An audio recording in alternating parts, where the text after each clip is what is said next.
হ্যাঁ, কি অবস্থা? সবাই কেমন আছেন? আশা করি অনেক ভালো আছেন। রাজকুমার সিনেমাটা আপনারা আসলে কেন দেখবেন? এই ঈদে রাজকুমার সিনেমাটা আপনি পরিবার নিয়ে দেখবেন।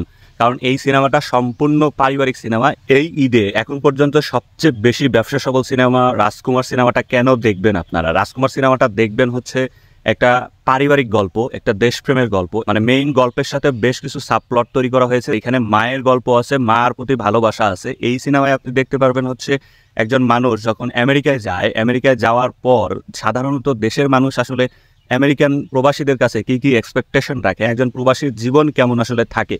একটা সিকোয়েন্স আছে যেখানে শাকিব খান যখন আমেরিকায় যায় তখন তার আসলে $4,000 হাতে থাকে এবং সেই $4,000 মধ্যে $3600 সে বাসা ভাড়া দেয়। আর কিছুদিন পরে তার হাতে আসলে ভাত খাওয়ার টাকা থাকে না, সে সিঙ্গারা খেয়ে থাকে। কিন্তু ওই মুহূর্তে তার গ্রামের বাড়ি থেকে আসলে ফোন দেয় তার চাচাতো ভাই যে তার একটা আইফোন লাগবে। অর্থাৎ সে ধরেই নেয় যেহেতু আমেরিকায় গেছে সেহেতু তার কাছে আসলে লাখ লাখ টাকা আছে। এই যে একটা ক্রাইসিস, এবং সেই মুহূর্তে শাকিব খানের যে এক্সপ্রেশন যে তার হাতে আসলে খাওয়ার টাকা নাই কিন্তু তার কাছে আইফোন চাওয়া হচ্ছে এবং সেই মুহূর্তে সে নাও করতে পারছে না, সেই যে একটা জোস একটা এক্সপ্রেশন, এটা শুধুমাত্র শাকিব খানের দ্বারা সম্ভব।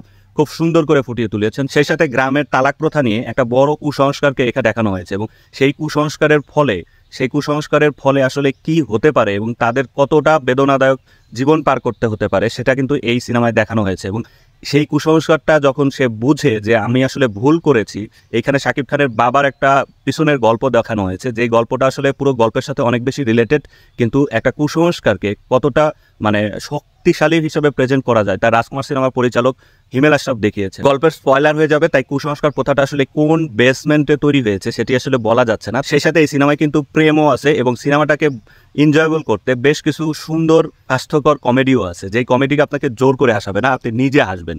একটা সিকোয়েন্স আছে যেখানে আমেরিকার একজন প্রবাসী ডক্টর এজাজ অভিনয় করেছে। তাকে বলা হয় যে সে আসলে কি করে, সে ডগি সিটার করে, অর্থাৎ কুকুরের দেখাশোনা করে, এবং কুকুরের দেখাশোনা করতে গিয়ে কুকুরের ডিপ্রেশন নিয়ে কথা হয়। এই সিকোয়েন্সটা বেশ এসেছে হলের দর্শকরা এবং আপনার কাছে পুরো সিনেমাটাই বেশ ইন্টারেস্টিং লাগবে, কারণ এই সিনেমাটা পিওর আর্ট ফিল্ম না যে আপনি খুব সিরিয়াসনেস নিয়ে দেখতে হবে। এই সিনেমায় যেমন ইন্টারেস্টিং পার্ট আছে, যেমন স্বাস্থ্যকর কমেডি আছে, তেমন এই সিনেমায় অনেক শিক্ষণীয় ব্যাপারও আছে।